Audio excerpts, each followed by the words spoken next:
The Huawei Mate 9. I've been durability testing phones for quite a long time now. Most phones survive my tests, but out of the 6 phones on my shelf of shame that didn't survive, Huawei owns 2 of those slots. I like it when phones survive, but Huawei's history makes me a little nervous for this Mate 9. Let's get started.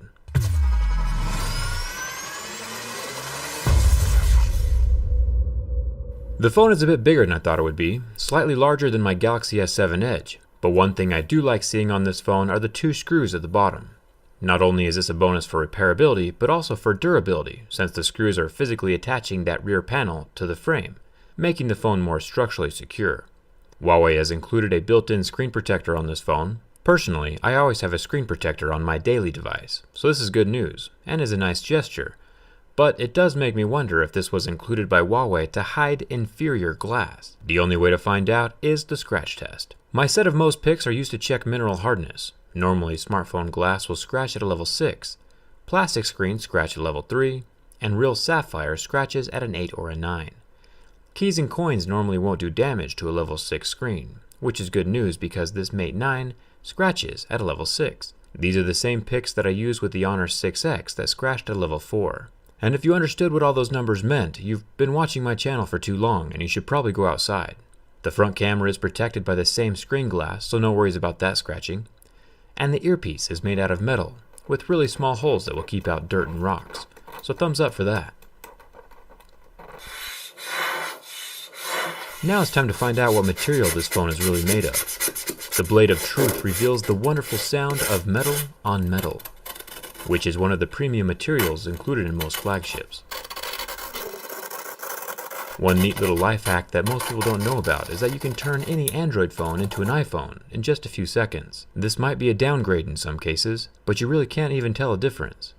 If I move up to the dual camera lenses on this Mate 9, you can see they are covered by glass, and that glass is not scratched by my razor blade. This is good news. The laser focus is off to the right side of the camera, and this is covered by plastic. Plastic does scratch, but it is still slightly protected by that raised lip of the camera lenses, so I wouldn't worry about this too much. The flash on the left side is also plastic, but it's still protected by that same camera lip as well, and won't ever be rubbing directly on a desk or flat surface. The fingerprint scanner is pretty easy to scratch. It's not made of glass or ceramic, unfortunately. I've had multiple phones survive heavily scratched fingerprint scanners like this, but this Mate 9 is not one of them. This is still not something to stress about though, and it's not a deal breaker. The scanner itself is recessed into the phone so it won't be easily damaged. It's mostly just interesting to see which phones survive and which ones don't. The sides of the phone are made of metal. It's nice to see that we don't have any material switching going on. That cold premium metal feeling surrounds all sides of the phone, and even the buttons are made of metal. Solid choice. The only place that plastic appears is the top and bottom of that back panel. This is for the antennas of the phone. Plastic allows the signal through where metal would not. You can see the color difference between the shiny silver metal panel and the gray plastic bar at the top. We'll see if that plastic affects the build quality in just a second. Even though the back of my Mate 9 might currently look like an Apple product, most people will realize that it's not actually an iPhone when they see that it has useful features, like the headphone jack or the IR blaster that turns your cell phone into a universal remote control. It's gotta be nice having a phone that actually does stuff.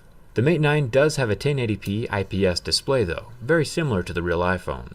And this display lasts 9 seconds under the intense heat from my lighter before dying. But after the heat is removed, the pixels will turn back on and function like normal. This is mostly just cool to watch. It's time we find out how solid the phone really is. Bin tests check the structural integrity and build quality of the device. Only 6 of the 50 phones that I've tested have catastrophically failed. The Mate 9 survives the first round of the bin test. You can see the front screen lift out of the rear panel a bit, but the whole phone is still intact. Those screws at the bottom are keeping the phone together, and the back panel is adding support to the frame. They're working as a team, unlike the Honor 6X. After my extreme abuse, there is some minor flex to the phone frame, but that can be corrected while the device is still surviving. So this phone passes the bin test. And overall, this device gets a thumbs up from me. It'll be fun to see what it looks like from the inside during my teardown video. What else would you like to see me do to these phones during my durability tests? Let me know in the comments. And hit that subscribe button if you haven't already. Turn on the notifications so you know whether your next phone is durable or not before you go out and buy it. And share this video with any Mate 9 owners to let them know they made a good phone buying decision. Thanks for watching. I'll see you around.